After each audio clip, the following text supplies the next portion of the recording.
From the heart of urban Minneapolis, the Walker Art Center is tackling the stereotype about suburbs, that of a colorless, design-free zone. I grew up in suburbia and escaped as soon as I possibly could, and so it required a certain amount of effort to maintain a kind of objective or non-judgmental stance. But through this exhibition, I have sort of rethought my assumptions. The idea that the American suburb is constantly changing, although the paradox is that it seems to stay static in most people's minds. Most people tend to have a post-World War II, what we call a sitcom suburb image in their head of what constitutes suburbia. What curators Andrew Blauvelt and Tracy Myers try to show is the rich variety in today's suburbia. The exhibit, called Worlds Away, New Suburban Landscapes, features drawings, sculpture, photography, and multimedia platforms, inevitably inspiring comment not just about the art, but about suburbia itself. They offer glimpses of McMansions in outer suburbs, tract homes in what once were cornfields, and the residential settings in California's San Fernando Valley, where the majority of adult films are shot. How do you begin to represent diversity in the suburb? You're reliant upon artists because that's what we do, and that tends to be more poetic than it is didactic. Among the works on display are those of Laura Migliorino, a community college photography professor who lives in a bungalow in Minneapolis. After years of commuting 20 miles outside the city, she began to get curious about the places in between. I work in a suburb, and I would never live there. And I thought, well, who lives here? And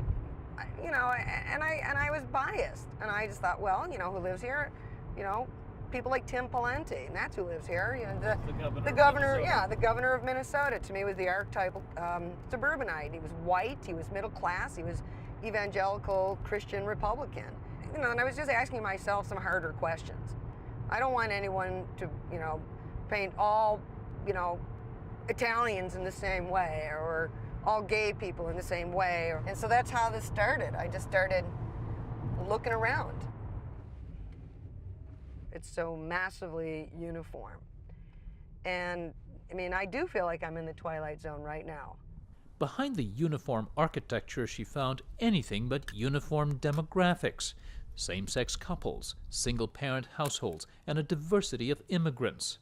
She portrays them in their environs with a distinct style and technique. You have the portraits of the people, and then I overlay them with 5, 6, 7 layers of imagery.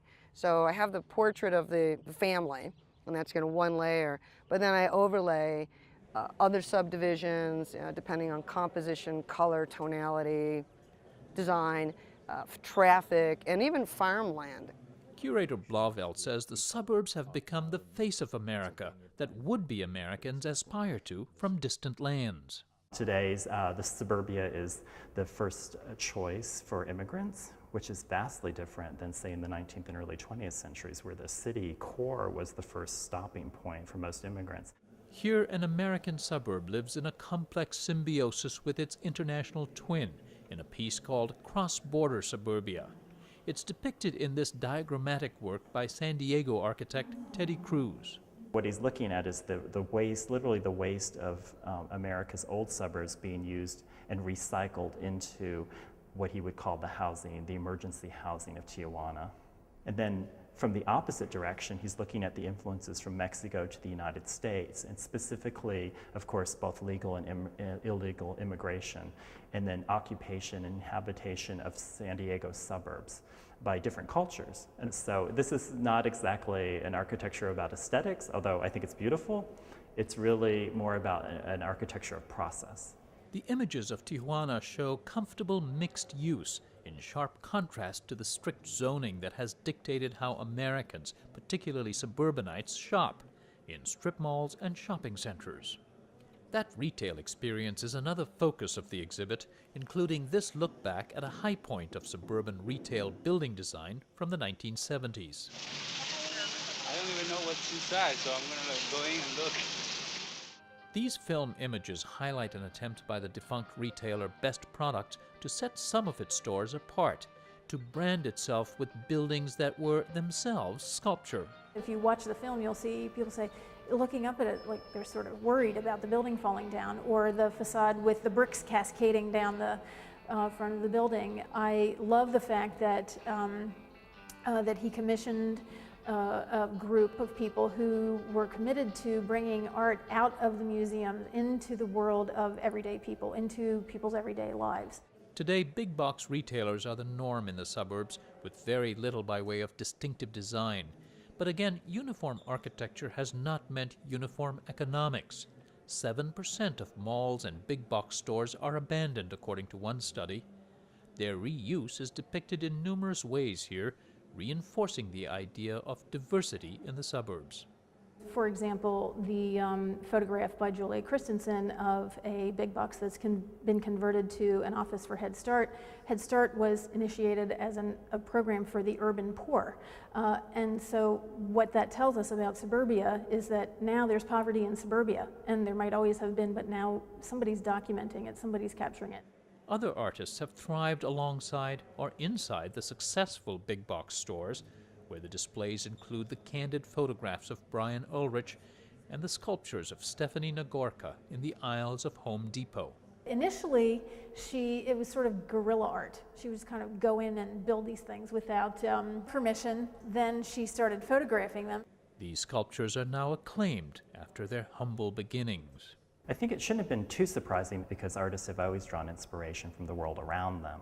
And he says even architects are now engaging with suburban design.